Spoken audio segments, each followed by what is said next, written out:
I paid for my niece's sweet 16. Mom called it cheap, so I stopped paying. $3,000 isn't enough for a real sweet 16, Sarah. This is embarrassing. My sister Monica's words hit me like a slap across the face as we stood in the community center I just booked for my niece Emma's party. I'd spent the last 3 weeks researching venues, comparing prices, and carefully planning what I thought would be a beautiful celebration. The space was bright and clean, with hardwood floors perfect for dancing and large windows that let in gorgeous natural light.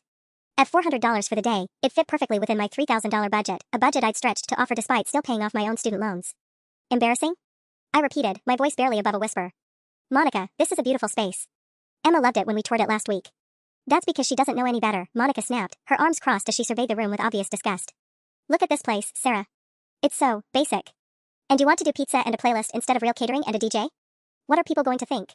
My chest tightened. For the past 2 years, I'd been helping Monica and her husband Dave whenever they struggled with bills. Last Christmas, I covered their electricity when it was about to be shut off. In March, I paid Emma school fees so she wouldn't miss the 8th grade trip.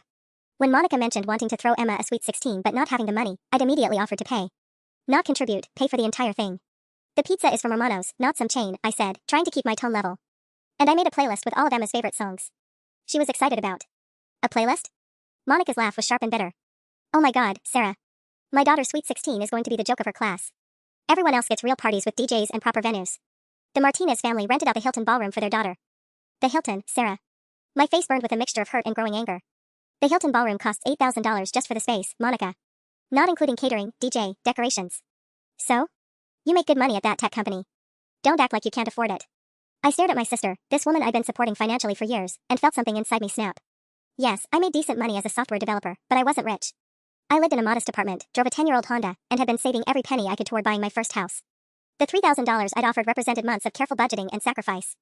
Monica, I offered to pay $3,000 for Emma's party out of love. I've spent weeks planning this because I care about her. But if my gift isn't good enough. It's not about good enough, she interrupted. It's about not humiliating my daughter. Can't you just put it on a credit card or something? You can pay it off later. The casual way she suggested I go into debt for her daughter's party left me speechless. Around us, other family members who'd come to see the venue, Mom, Aunt Linda, Emma's older cousin Jake, had gone silent, clearly uncomfortable with the tension crackling between us. You know what? I said quietly, pulling out my phone. You're absolutely right. This venue isn't good enough for Emma. Monica's face lit up with triumph. I knew you'd understand. No, I cut her off, already dialing the community center's booking office. What I understand is that I'm canceling everything. The silence that followed was deafening. Monica's triumphant expression crumbled as she watched me speak into the phone. Hi, this is Sarah Chen. I need to cancel my booking for October 15th. Yes, the Sweet 16 party. No, I understand about the deposit. That's fine. Sarah, what are you doing? Monica's voice had gone shrill. Hang up the phone. I ended the call and looked at her calmly. I'm solving your problem. You said this venue was embarrassing, so I canceled it. Now you can book the Hilton ballroom yourself. That's not what I meant. Monica grabbed my arm, her nails digging into my skin. I meant you should upgrade what you were paying for. With what money, Monica? I pulled away from her grip. The money I don't have because I've been covering your bills for 2 years? The money I was saving for a house down payment that I already dipped into for this party? Mom stepped forward, her face pinched with disapproval. Sarah, don't be dramatic. Monica just wants what's best for Emma. What's best for Emma? I laughed, but there was no humor in it. What's best for Emma is having a mother who teaches her gratitude instead of entitlement. What's best for Emma is learning that love isn't measured by how much money someone spends. You're being selfish, Aunt Linda chimed in. It's one party, Sarah. Emma only turned 16 once. The family ganging up on me felt like a familiar script. Sarah makes good money, so Sarah should pay.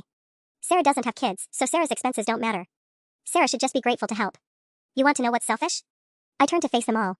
Last month, when Monica called crying because she couldn't make rent, I transferred $800 without question. In July, when Dave's car broke down, I paid the $1,500 repair bill. When Emma needed a laptop for school, who bought it? When Monica wanted to take that girl's trip to Vegas for her birthday, who watched Emma for free and sent Monica with $500 spending money? Monica's face had gone pale. That's different. How is it different? My voice was rising now, 2 years of suppressed resentment spilling out. It's different because it's convenient for you? Because you could take my help without having to pretend to be grateful? Sarah, lower your voice, Mom hissed, glancing around the empty community center as if strangers were watching. No, I won't lower my voice. I'm tired of being everyone's ATM and then getting lectured about not giving enough. I started walking toward the exit, my hands shaking with adrenaline.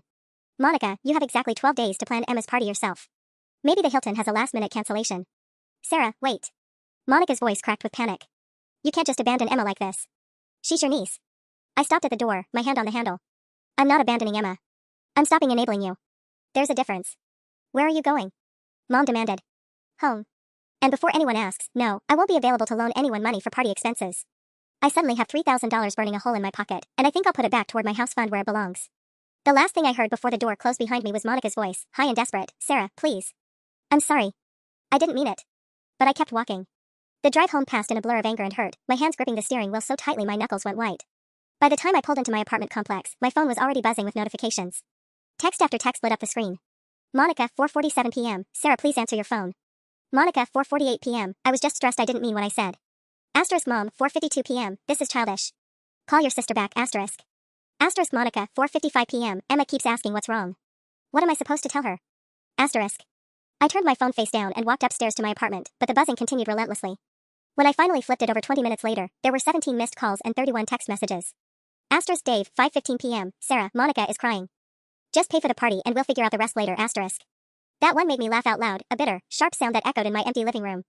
Dave, who worked part-time at a hardware store and spent his evenings playing video games while Monica scrambled to keep their household afloat, telling me to just pay up. But it was Emma's text, timestamped 5:22 p.m., that made my chest tighten with guilt. Asterisk Emma, 5:22 p.m. Aunt Sarah? Mom won't tell me what happened. Did I do something wrong? Are you still coming to my party? Asterisk. I stared at that message for 10 full minutes, my throat burning with unshed tears. Emma didn't deserve this. None of it was her fault. She was a good kid, straight A's, captain of her debate team, volunteering at the animal shelter every weekend. When I told her about the Sweet 16 plan 3 weeks ago, she'd hugged me so tightly and whispered, "You're the best aunt ever." I don't need anything fancy, I just want to celebrate with everyone I love. My phone rang again. Monica's name flashed across the screen. Against my better judgment, I answered. Sarah, thank God. Monica's voice was thick with tears. Listen, I was completely out of line. I was just, you know how I get when I'm stressed about money. Dave's been picking up extra shifts but his back is acting up again, and Emma needs new clothes for school, and... Stop, I cut her off. Just stop with the excuses, Monica. They're not excuses. I'm trying to explain. You're trying to manipulate me. Again. I moved to my kitchen window, looking out at the parking lot where families were arriving home from work, from school, from normal days that didn't involve family explosions. Do you know what you sounded like back there? You sounded exactly like Dad. The silence on the other end was deafening. Our father had been a master manipulator, always making everyone else responsible for his problems, always demanding more while giving nothing back. Monica and I had sworn we'd never become like him. That's not fair, Monica whispered. Isn't it? Put it on a credit card, Sarah. You make good money, Sarah. What are people going to think, Sarah? I mimicked her earlier tone. When did my little sister turn into someone who measures love by dollar signs? I don't. You do, though. When's the last time you called me just to see how I was doing? Not because you needed money or a favor, but because you actually cared about my life. The question hung in the air. I already knew the answer. We both did. Sarah, please, Monica's voice broke. I can't afford to throw Emma any kind of party now. The community center booking deposit was non-refundable, right? Maybe we can just go back to the original plan. No. The word came out harder than I intended. I already told them to give the space to someone else. Monica's sharp intake of breath was audible through the phone. You didn't. I did. It's done, Monica. You wanted the Hilton so badly? Figure it out yourself. You're bluffing. Monica's voice had turned cold, calculating. You wouldn't really leave Emma hanging like this. You love her too much. And there it was, the manipulation I should have seen coming. Monica knew exactly which buttons to push, had been doing it our entire lives. Use Emma as leverage. Make me the villain for having boundaries. You're right, I said quietly. I do love Emma too much. Too much to let her watch her mother treat people like ATMs. Too much to teach her that throwing tantrums gets you what you want. This isn't about teaching lessons. Monica's voice cracked. This is about my daughter's birthday. She's been talking about this party for months, Sarah. She already invited 30 kids from school. My stomach dropped. 30 kids? Monica, we planned for 15, maybe 20 max. Well, word got around and more people wanted to come. I couldn't uninvite them, could I? What would that look like? There it was again, what would it look like? Monica's eternal concern about appearances, even when she couldn't afford them. So you just decided I'd pay for twice as many people without asking me? I figured we'd work it out. Pizza's pizza, right? I pressed my palm against my forehead, feeling the beginning of a stress headache. Pizza for 30 kids, plus drinks, plus decorations, plus, Monica, do you have any idea what you've done? Those kids are all expecting a party in 12 days. Which is why you need to fix this. Her desperation was palpable now. Sarah, I'm begging you. I'll apologize to everyone, I'll tell them I was grateful, whatever you want to hear. Just please don't punish Emma for my mistake. My phone buzzed with another text. This time it was from Jake, Emma's 19-year-old cousin who'd witnessed the whole meltdown. Asterisk Jake, 5:41 p.m. Your sister is calling everyone in the family asking for money. Thought you should know, asterisk. My blood pressure spiked. Monica, are you seriously calling our relatives asking for handouts right now? How did you? Jake just texted me. Jesus Christ, Monica. Mom, Aunt Linda, who else? Uncle Robert? Grandma Chen? I'm desperate, okay? Monica's voice pitched higher. Dave and I have maybe $400 in savings. The Hilton wants $8,000 just for the room, and that's if they even have availability. I called 3 other venues and they're all booked or way too expensive. Then maybe you should have thought about that before you called my generous gift cheap and embarrassing in front of half the family. I know, I messed up. My phone buzzed again. This time it was Aunt Linda. Asterisk Aunt Linda, 5:43 p.m. Monica says you canceled Emma's party over some family spat? I can contribute $200, but that's all I can manage this month, asterisk. Then another text, from Uncle Robert. Asterisk Uncle Robert, 5:44 p.m. Your sister called asking if I could chip in for Emma's Sweet 16? What's going on? I thought you were handling it. Asterisk. Monica, stop calling people. Right now. They're family. They want to help Emma. They want to help because you're not telling them the whole story.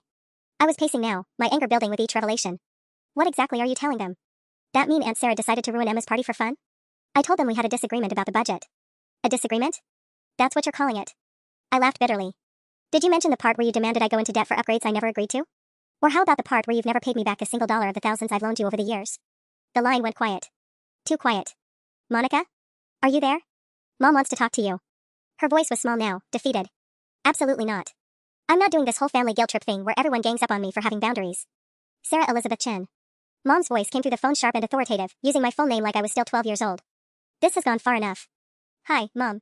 Monica handed you the phone, I take it? Don't use that tone with me. We need to discuss this situation like adults. I almost laughed. Adults. Like Monica calling the entire extended family to fund her daughter's party was adult behavior. There's nothing to discuss. I made an offer, it was rejected with insults, so I withdrew it. Pretty straightforward. Your niece is the one who's going to suffer. And there was the killing blow, the guilt card I'd been dreading. Because Mom was right. Emma would suffer, and it would be my fault for drawing this line in the sand. But for the first time in years, I held firm. No, Mom. Emma is going to suffer because her mother prioritizes appearances over gratitude. That's a terrible thing to say about your own sister. Is it? I challenged. Mom, when's the last time Monica thanked me for anything? Actually thanked me, not just said the words because she needed something else. Mom was quiet for a moment, and I could hear Monica crying in the background. She's grateful, Sarah. She's just proud. You know how she is. Proud? She called my gift embarrassing in front of the whole family. She told me to put thousands of dollars on credit cards like my financial stability doesn't matter. My voice cracked despite my efforts to stay calm. When did I become the family bank, Mom? You make more money than the rest of us. So that means I owe everyone my savings? The words exploded out of me. I work 60-hour weeks, I live in a tiny apartment, I drive a car that's older than Emma, also I can help family when they need it. And the one time I set a boundary, I'm the villain? My phone buzzed with another text. Then another. Word was clearly spreading through our extended family network faster than I could track. Asterisk Grandma Chen, 5:52 p.m., heard about Emma's party troubles. I have $150 saved from my social security. Can transfer tomorrow, asterisk. My heart clenched. Grandma Chen lived on $1,200 a month and was offering her grocery money. Asterisk Cousin Maria, 5:53 p.m., can't afford much but have $75 I can send. Poor Emma, asterisk. Asterisk Uncle Robert, 5:54 p.m., talked to Monica. This sounds more complicated than she first said. What really happened, asterisk. At least Uncle Robert was asking for my side, but the damage was spreading. Monica had turned this into a family crisis where everyone felt obligated to drain their own limited resources. Mom, she's guilting the entire family into paying for this party. Grandma just offered her grocery money. I heard Mom's sharp intake of breath. Monica, you called Grandma Chen? Monica's voice was muffled but audible. She called me. Someone must have told her. The family gossip chain strikes again, I muttered. Mom, this is exactly why I wanted to handle this quietly. Now it's become some massive drama where everyone feels sorry for Emma and thinks I'm the monster aunt who ruined her birthday. Well, maybe if you just... No. I cut her off firmly. I'm not just anything anymore. I'm not just going to write another check. I'm not just going to pretend Monica's behavior was acceptable. And I'm not just going to let everyone guilt me into funding a party that's grown from 15 kids to 30 without my input. My apartment buzzer rang, making me jump. I walked to the intercom. Sarah? It's me. Dave's voice crackled through the speaker. Can I come up? I think we need to talk. My stomach dropped. Monica had sent her husband to do damage control. Mom, I have to go. Dave's here. Sarah, don't hang up. We're not done. We are done. And Mom? Tell Monica if she calls one more family member asking for money, I'm going to send a group text explaining exactly what happened at that community center. I hung up and stared at the intercom. Dave had never come to my apartment alone. In 15 years of him being married to my sister, we'd maybe had 5 one-on-one conversations. Sarah?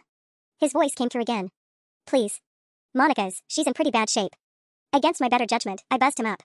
2 minutes later, he was standing in my doorway looking uncomfortable and tired. Dave was a good guy, just perpetually overwhelmed by Monica's expectations and his own limitations. She sent you to fix this, I said, stepping aside to let him in. She doesn't know I'm here. He rubbed his face with both hands. Sarah, I need to tell you something about the money situation. It's worse than you know. My blood chilled. Worse how? Dave looked around my small living room, taking in my thrift store furniture and bare walls. Can we sit down? This is going to take a while. We sat on my second-hand couch, Dave fidgeting with his work uniform's name tag. The silence stretched between us until I couldn't stand it anymore. Just tell me, Dave. How bad is it?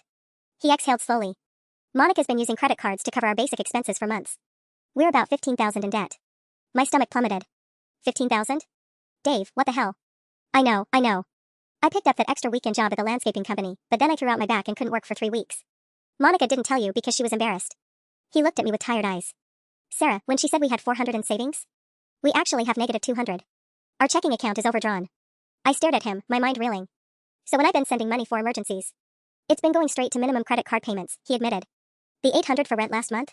Half of that went to keeping our cards from getting canceled. The betrayal hit me like a physical blow. Dave, I gave her $500 for that Vegas trip thinking you guys were finally getting back on your feet. That trip was Monica's breaking point. She said she needed to feel normal for once, like she wasn't drowning. Dave's voice dropped. She put the whole thing on credit cards anyway. Your $500 went to our Visa payment. I stood up abruptly, pacing to the window. Outside, the October evening was turning dark, and I could see families in other apartments settling in for dinner. Normal families who weren't having conversations about secret debt and financial manipulation. So today, when she demanded I upgrade Emma's party, she was desperate. The credit card companies have been calling constantly. Chase is threatening to close our account. Monica thought if she could just push you for more money, she could make a bigger payment and buy us some time. I turned back to face him. By lying to me. By hiding how bad things really are and manipulating me into paying for luxuries while you guys are drowning. It wasn't supposed to be manipulation, Dave said weakly. She was going to tell you about the debt after the party. She had this whole plan to ask you for a loan to consolidate everything. A loan. I laughed harshly. Dave, name one time Monica has paid me back anything. Just one. He couldn't. We both knew it. My phone buzzed with a text from Emma, asterisk Aunt Sarah, some kids at school are asking about party details. I don't know what to tell them. Are we still having it, asterisk? The guilt twisted in my chest. Dave, those 30 kids Emma invited, do they know the party was cancelled? He shook his head miserably. Monica hasn't told anyone yet. She keeps hoping you'll change your mind. So 30 teenagers think they're going to a party in 12 days that doesn't exist, at a venue that's no longer booked, paid for by someone who's not paying. I felt hysteria building in my throat. This is insane. Uncle Robert called me after he talked to Monica, Dave said quietly. He's suspicious about the whole story. And when I left, your mom was asking Monica some pretty pointed questions about our finances. Good. Maybe someone else can talk sense into her. Sarah. Dave's voice was pleading now. What if we scaled everything way back? Like, basement birthday party back. Just family, homemade cake, maybe pizza from the grocery store. I could work extra shifts after my back heals and actually pay you back this time. I wanted to believe him. The desperate hope in his voice reminded me of every promise Monica had made over the years. But I was done being the solution to problems I didn't create. Dave, even if I wanted to help, which I'm not sure I do anymore, where exactly would the scaled-back party happen? Your apartment is barely big enough for your family, let alone 30 guests. His face crumpled. I don't know. Emma's going to be so disappointed. The weight of Dave's words hung between us like a heavy curtain. I looked at this man who'd been part of our family for 15 years, seeing him truly desperate for the first time.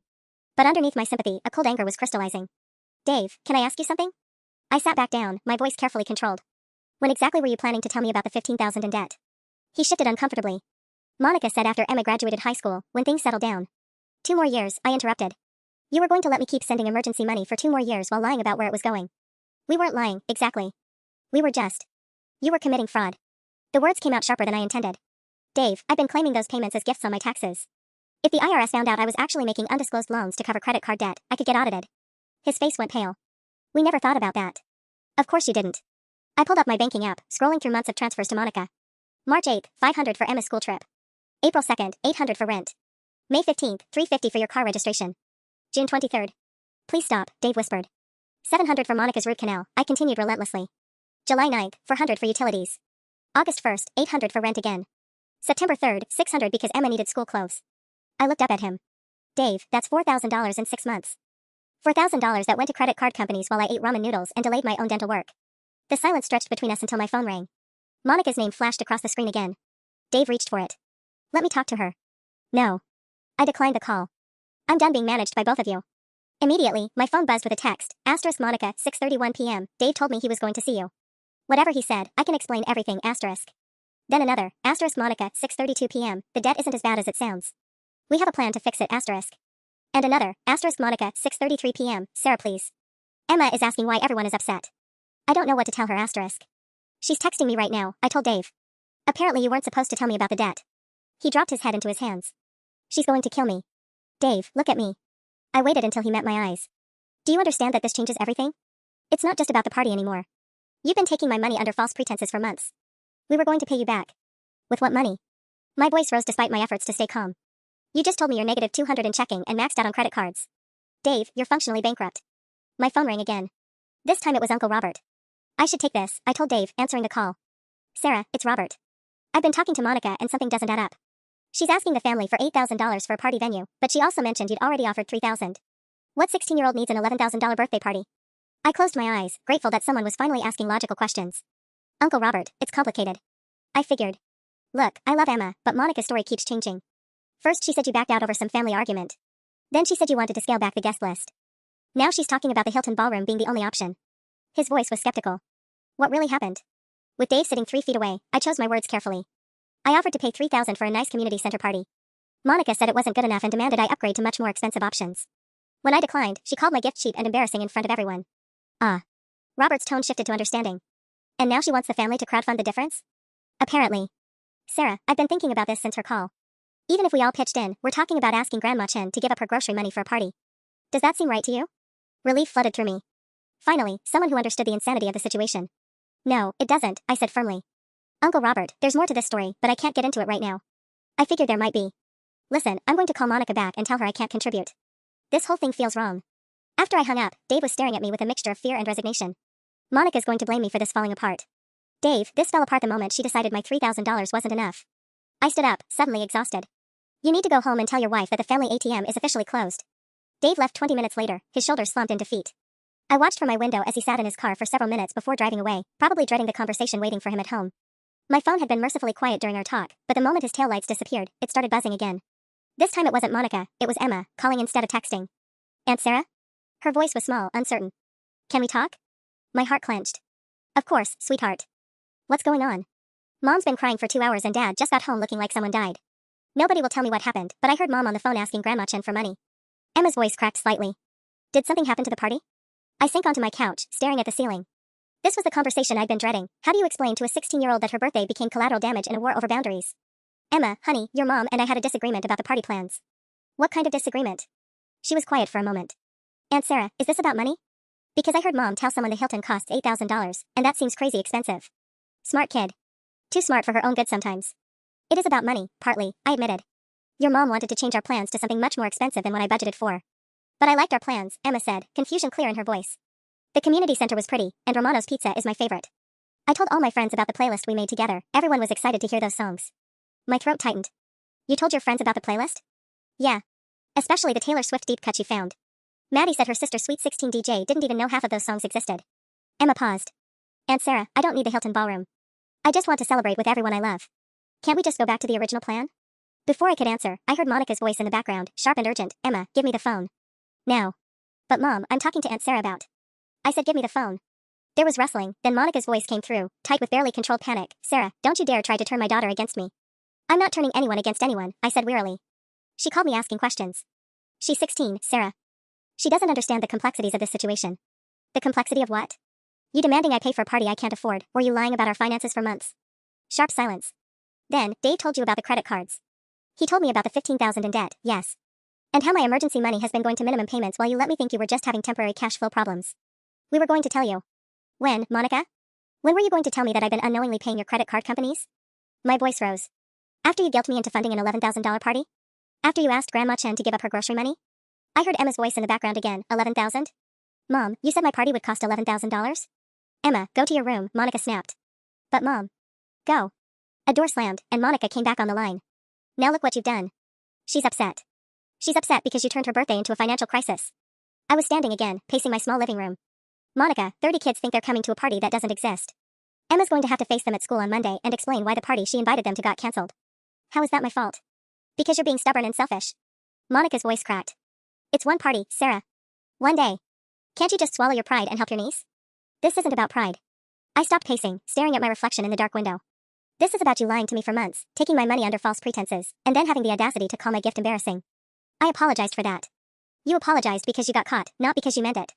I felt that familiar exhaustion settling over me, the bone-deep tiredness that came from years of being everyone's solution. Monica, when's the last time you asked how I'm doing? Not financially, personally. When's the last time you cared about my life beyond what I could provide for yours? The silence stretched long enough that I wondered if she'd hung up. I care about you, she finally whispered. Do you? Or do you care about my bank account? I pulled up my banking app again, staring at the endless string of transfers. Monica, I've given you over $12,000 in the past 2 years. 12,000. Do you have any idea what that money meant to me? You'll make it back. That's not the point. The words exploded out of me.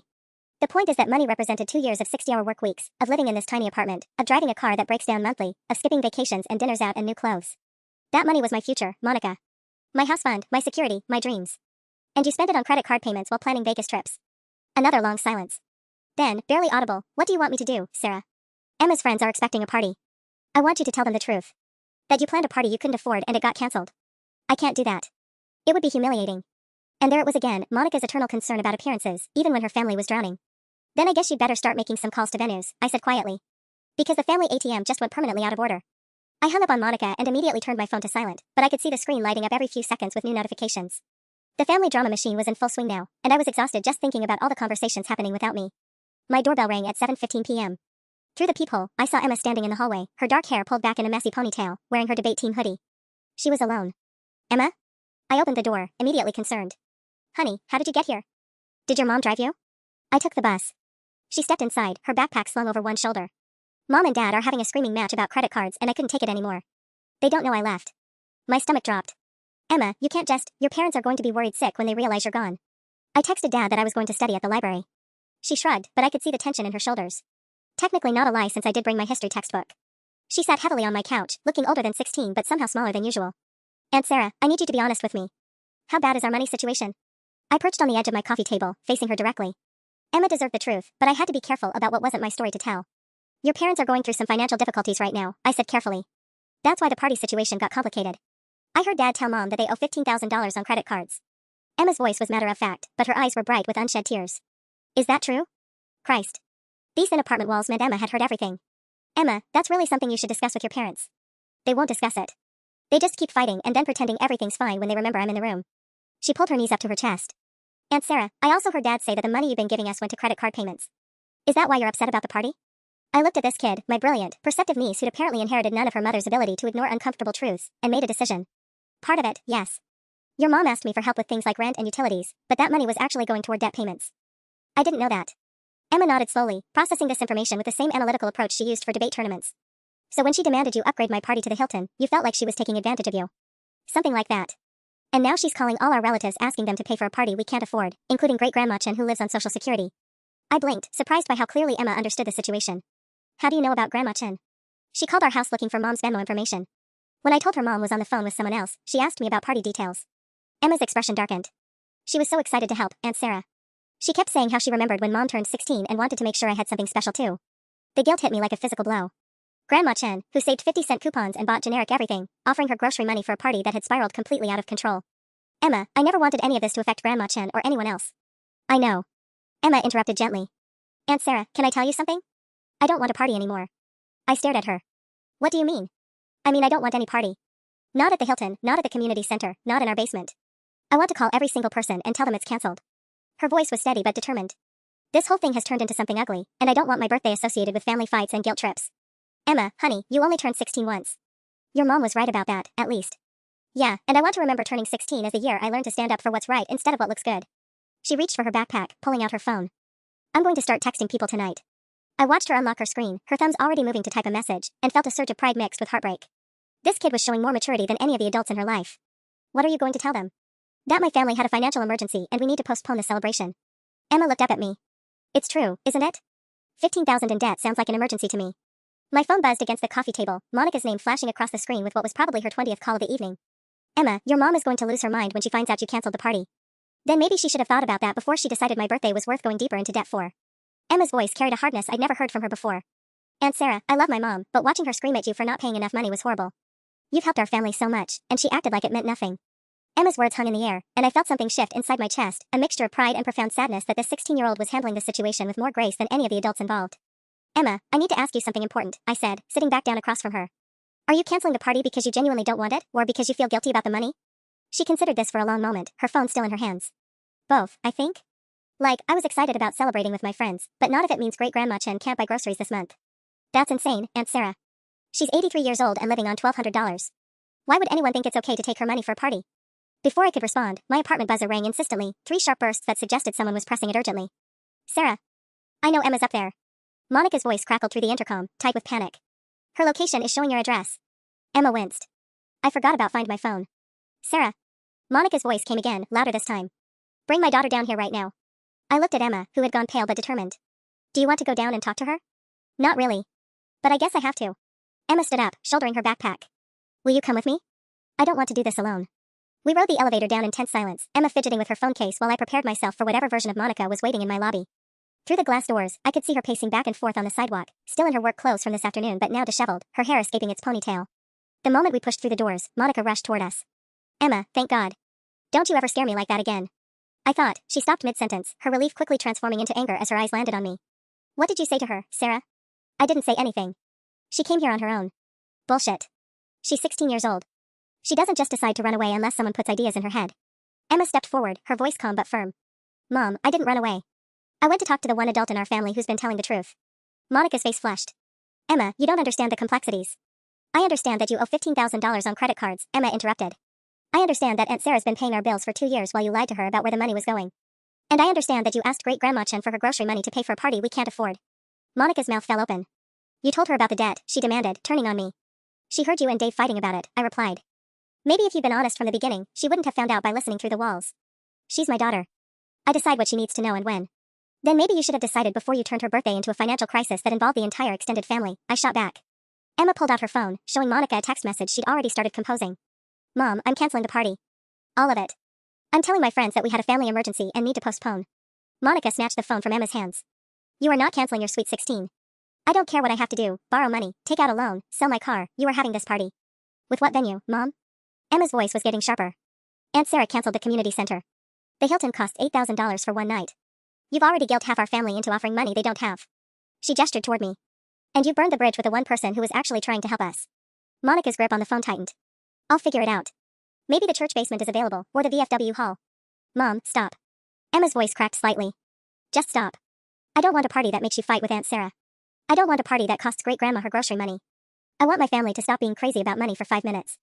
A couple walking past our little drama slowed down, clearly trying to eavesdrop on what was becoming a very public family meltdown. Monica noticed too, her face reddening further. We're not doing this on the street, she hissed. Emma, we're going home. Now. Can I have my phone back first? Emma asked, reaching for it.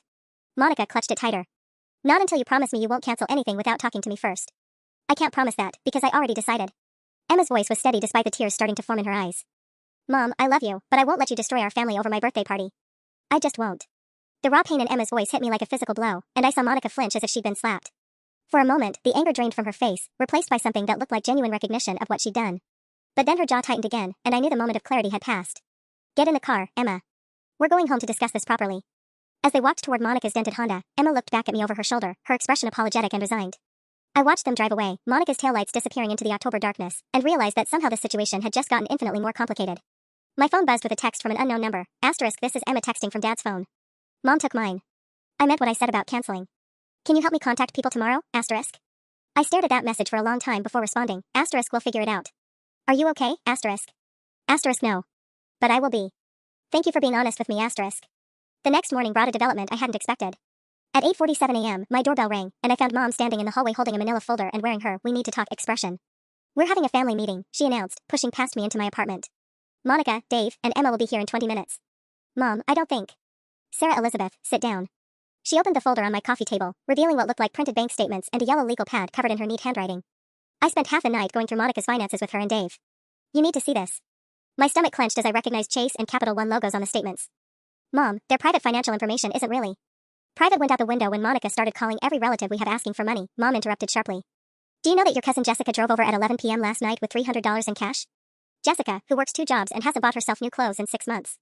I sank onto my couch, staring at the numbers spread across my coffee table. Even upside down, I could see credit limits, minimum payments, and balances that made my chest tight. Monica gave you permission to share this with me? Monica doesn't have a choice anymore. She's 34 years old with a 16-year-old daughter and no financial plan beyond hoping her sister will bail her out forever. Mom's voice was crisper than I'd heard it in years. Sarah, look at this statement from March. She pushed a Chase credit card bill toward me, pointing to a specific transaction. March 15th. The same day you sent Monica $800 for Emma's school trip? She spent $450 at Target and another $200 at some spa in the mall. My blood pressure spiked. She told me Emma needed money for the 8th grade Washington, D.C. trip. Emma's trip cost $200. The school has payment plans, but Monica wanted to pay it in full to look responsible in front of the other parents. Mom flipped to another page. The spa day was because she was stressed about money and needed to relax. I stared at the black and white proof of what I'd suspected but hadn't wanted to believe. Mom, why are you showing me this now? Because Monica's been lying to both of us, and I'm tired of watching my daughters destroy each other over money. She pulled out another statement. April's Capital One bill. You sent money for rent, remember? Look at the charges from that week. DoorDash, $67. Target, $134. Some online clothing store, $89. Amazon, $156. She was ordering takeout and shopping online while telling me she couldn't make rent, I said, my voice barely above a whisper. It gets worse. Mom's expression was grim. Dave told me about something called cash advances. Do you know what those are? I shook my head, though I was starting to get a sick feeling about where this was going. Monica's been taking cash advances on her credit cards to cover basic expenses, then using your money to make the minimum payments on the advances. Sarah, the interest rate on cash advances is 29%. Before I could process that information fully, my apartment buzzer rang. Through the intercom, I heard Dave's tired voice. Sarah? We're here. Mom stood up, smoothing her blouse. Good. Because Monica and I had a very long conversation last night about gratitude, honesty, and what happens when people mistake kindness for stupidity. As I buzzed them up, I realized this wasn't going to be the guilt trip session I'd expected. Mom had clearly spent the night conducting her own investigation, and from the look on her face, she hadn't liked what she'd found. Mom, I said quietly, what exactly did you tell Monica about this meeting? Her smile was sharp enough to cut glass. I told her it was time to be honest with her sister, or I'd be having a very different conversation with the rest of the family about what really happened to all that money. The elevator doors opened, and Monica stepped out looking like she hadn't slept in days. Monica walked into my apartment like she was heading to her own execution, her eyes red-rimmed and puffy. Dave followed behind her, carrying a cardboard box that clinked softly with each step. Emma brought up the rear, her expression carefully neutral but her shoulders rigid with tension. Sit, Mom commanded, pointing to my couch. Everyone. Monica's gaze landed on the credit card statement spread across my coffee table, and her face went ashen. Mom, you said you wouldn't. I said I wouldn't tell the extended family, Mom corrected sharply. Sarah has a right to know where her money actually went. Dave set his box on my kitchen counter with a heavy thud. Sarah, I brought something. His voice was barely audible. All the stuff you bought for our family over the past 2 years. Emma's laptop, the clothes, the kitchen appliances when ours broke. I thought, maybe you could return some of it.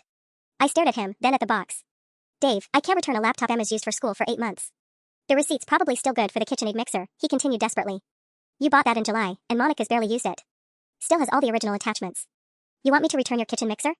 My voice came out flat, disbelieving. Monica finally spoke, her words tumbling out in a rush. Sarah, I know how this looks, but I can explain every single charge on those statements. The Target purchases were for Emma's school supplies and household necessities we couldn't afford. $134 in school supplies? Mom interrupted, pulling out a highlighted receipt. Monica, this receipt shows nail polish, face masks, and scented candles. Where exactly do scented candles fall under school necessities? Emma shifted uncomfortably beside her mother. Mom, you bought those candles for your bedroom. I remember because you said they'd help you relax. The silence that followed was deafening.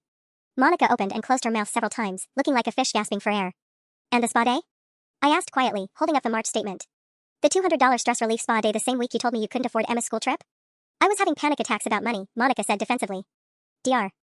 Martinez said I needed to find healthy ways to cope with financial stress. So you decided to spend money you didn't have on massages? Mom's voice could have frozen water. Monica, did it occur to you that maybe the healthy way to cope with financial stress was to stop spending money on luxuries? Dave cleared his throat nervously. There's something else we need to tell you about the spa thing. Monica didn't just pay for herself that day. She bought a package deal and took her friend Jenna too. My stomach dropped. $400. You spent $400 on spa treatments while I thought your daughter couldn't go on her school trip. It was a Groupon. Monica protested. It was supposed to be a good deal. And Jenna's been going through a divorce, so I thought. You thought you'd play the generous friend with your sister's money, I finished. The betrayal cut deeper than I'd expected. Monica, I was eating canned soup for lunch every day that month so I could afford to help you with Emma's trip. Emma looked at her mother with an expression I'd never seen before, disappointment mixed with genuine anger. Mom, you told me Aunt Sarah insisted on paying for my trip because she wanted to. You never said you asked her for money while you were spending hundreds of dollars at Target and spas. Emma, you don't understand how complicated. I understand that you lied to everyone, Emma cut her off. To Aunt Sarah about what you needed money for, to me about why Aunt Sarah was helping us, and to yourself about how bad our debt really was. Monica turned to me with tears streaming down her face. Sarah, I know I messed up, but we're family. Families help each other. You make 3 times what Dave makes, those few $1,000s mean nothing to your lifestyle, but they mean everything to ours. The casual dismissal of my sacrifice hit me like a physical slap. Nothing to my lifestyle? Monica, I drive a 2013 Honda with 200,000 miles because I've been sending you my car payment money. I haven't taken a vacation in 3 years because every time I save money, you have an emergency. I live in this tiny apartment instead of buying a house because my down payment keeps going to your credit cards. But you'll make all that money back eventually. That's not the point. I exploded, standing up so abruptly that the credit card statement scattered. The point is that money represented my time, my work, my dreams, and you spent it on candles and spa days while lying to my face about why you needed it. My phone buzzed with a text notification. Then another. Then my landline started ringing. That's probably Grandma Chen, Emma said quietly. She's been calling Mom's phone all morning asking for updates about the party planning. The weight of that statement settled over the room like a heavy blanket. Grandma Chen, calling to check on party plans for an event that no longer existed, having already offered her grocery money to a cause built on lies. Dave opened his mouth to speak, but Mom held up a hand to silence him. Before anyone says another word, she announced, Monica has something she needs to tell Sarah. Something we discovered last night when we went through every statement from the past year. Monica's face went white as paper. Whatever Mom was referring to, it was clearly worse than spa days and shopping trips. Mom, please, Monica whispered. Not like this. Either you tell her, or I will, Mom said firmly. Sarah deserves to know about the loan application. My blood turned to ice water. What loan application? Monica buried her face in her hands, her shoulders shaking. When she didn't respond, Mom pulled out another piece of paper from her manila folder. This one looked official, with a bank letterhead. 2 weeks ago, Monica applied for a $15,000 personal loan from First National Bank, Mom said, her voice deadly calm. She listed you as a co-signer and reference. The words hit me like a freight train. She did what? I didn't submit it. Monica's head snapped up, her voice desperate. I filled out the application online to see what the interest rate would be. I never actually sent it in. Dave was staring at his wife with horror. Monica, you told me you were just looking at their website for information. I was researching options. Sarah, I swear I didn't submit anything. I just wanted to know if it was even possible. You used my social security number, I said slowly, reading over Mom's shoulder. My employment information. My salary. My voice was rising with each word. Monica, you committed identity fraud. It's not fraud if we're family, she protested. And I told you, I didn't actually submit it. Mom flipped the page, revealing an email printout. According to this confirmation email in Monica's inbox, the application was submitted on October 3rd at 11:47 p.m. They sent her a follow-up questionnaire requesting additional documentation. The room started spinning. October 3rd was 2 days before Monica had asked me to pay for Emma's Sweet 16. She'd been planning to take out a massive loan in my name while simultaneously guilting me into paying for an expensive party. Sarah, sit down, Emma said quietly, reaching for my arm. You look like you're going to pass out. I let her guide me back to the couch, my mind reeling. Monica, do you understand what you did? If that loan had gone through, I would have been legally responsible for $15,000 of debt I didn't even know existed. But it didn't go through, Monica said weakly. They wanted pay stubs and bank statements, and I couldn't provide your financial information, so they denied it. That's not the point. Dave's voice cracked with stress. Monica, what were you thinking? You could have destroyed Sarah's credit score. She could have pressed charges against you. The weight of Dave's words settled over us. Press charges. Against my own sister. The thought had never occurred to me, but now it hung in the air like a toxic cloud. My phone rang again, Uncle Robert's name flashing on the screen. I declined the call, but immediately another one came in from Cousin Maria. The family's still calling about the party money, Emma observed. Should I tell them what's really going on? No, I said quickly, then paused. Actually, yes.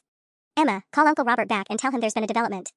Tell him the party is definitely cancelled and he should not, under any circumstances, send money to your mother. Monica's face crumpled. Sarah, please. If you tell the family about the loan application, they'll never trust me again. Uncle Robert will probably call the police. The irony of her concern about trust wasn't lost on me. Monica, you tried to take out a loan in my name. Trust is already broken. I was desperate, she wailed. The credit card companies are calling constantly. Chase threatened to close our account if we don't make a payment by Friday. I didn't know what else to do. You could have told me the truth, I said simply. 2 weeks ago, you could have sat me down and explained exactly how bad things were. We could have worked out a real plan. Would you have given me $15,000 if I'd asked honestly? The question hung between us, and I realized we both knew the answer. No, Monica. I wouldn't have. Because $15,000 would have wiped out my entire savings, and because you've never paid me back a single dollar of the money I've already given you. That's when Emma stood up, her face set with determination. Mom, give me Dad's phone. I'm calling everyone on your contact list who offered money, and I'm telling them the party is cancelled. Today. Right now. Monica lunged toward her daughter. Emma, no. You can't. Watch me, Emma said firmly, stepping away from her mother's reach. Great-Grandma Chen offered her grocery money for this mess. Cousin Jessica drove over here at 11 p.m. with cash she couldn't afford to give. I'm not letting you take money from people based on lies. As Emma started dialing, I realized that somehow, in the span of 24 hours, my 16-year-old niece had become the most responsible adult in the room. Emma's first call was to Uncle Robert. I watched her pace my small living room, Dave's phone pressed to her ear, her voice steady despite the chaos swirling around us. Hi Uncle Robert, it's Emma. No, the party is completely cancelled. No, we're not rescheduling. She glanced at Monica, who was silently begging her to stop. Uncle Robert, I need you to know that Mom hasn't been entirely honest about our family's financial situation. Monica made a desperate grab for the phone, but Emma sidestepped her smoothly. We owe $15,000 on credit cards, and Aunt Sarah just found out that the money she's been sending for emergencies has been going to debt payments instead of what Mom said it was for. Emma's voice never wavered. Also, Mom tried to apply for a loan using Aunt Sarah's information without permission. The silence from Uncle Robert must have been deafening, because Emma pulled the phone away from her ear slightly. No sir, Aunt Sarah didn't know about any of it. Yes sir, I understand why you'd be upset. No sir, please don't call Mom names. She's made mistakes, but she's still my mother.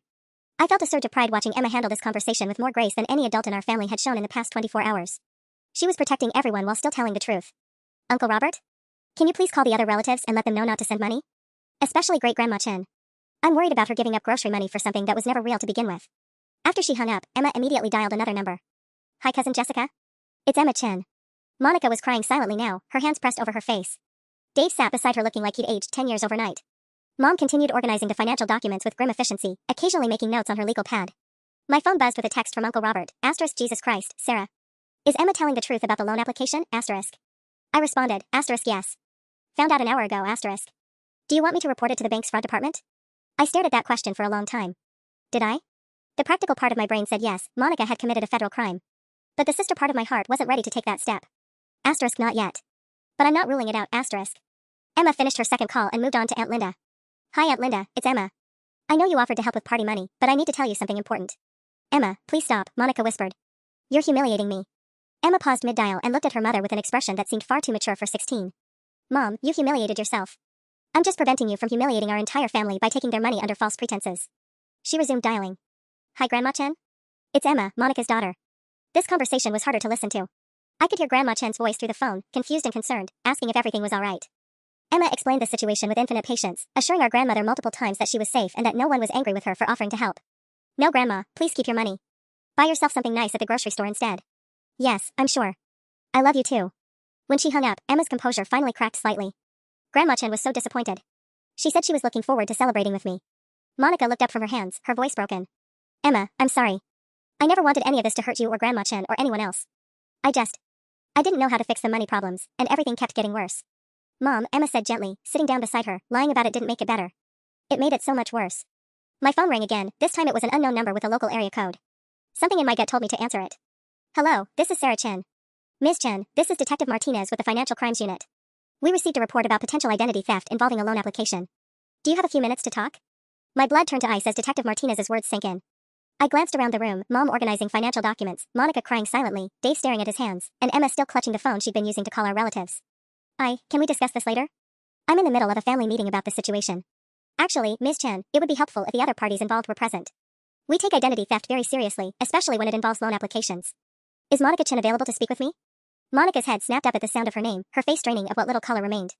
Who is that? She whispered. Detective Martinez from Financial Crimes, I said, watching Monica's world crumble in real time. They want to talk about the loan application. Sarah, please, Monica's voice was barely audible. Don't let them arrest me. Emma needs her mother. Detective Martinez's voice came through clearly. Ms. Chen? Are you still there? I looked at my sister, this woman who had lied to me for 2 years, stolen my financial information, and guilted our entire family into funding her deception. But I also saw Emma sitting beside her, 16 years old and trying to hold her family together with more maturity than any of the adults had shown. Detective Martinez, I'd like to resolve this matter privately within my family, if possible. I wasn't financially harmed since the loan was denied. Monica's eyes filled with grateful tears, but I held up a hand to stop her from speaking. However, I continued, I wanted on record that Monica Chen used my personal information without permission to attempt to secure credit. And I want assurance that no further applications can be made using my information. We can help you put a fraud alert on your credit file immediately, the detective said. But Ms. Chen, I have to tell you, the bank has security footage of someone matching Monica Chen's description at their branch office requesting additional loan documentation. That suggests this wasn't just an online impulse decision. Monica's face crumpled. She'd been caught in yet another lie.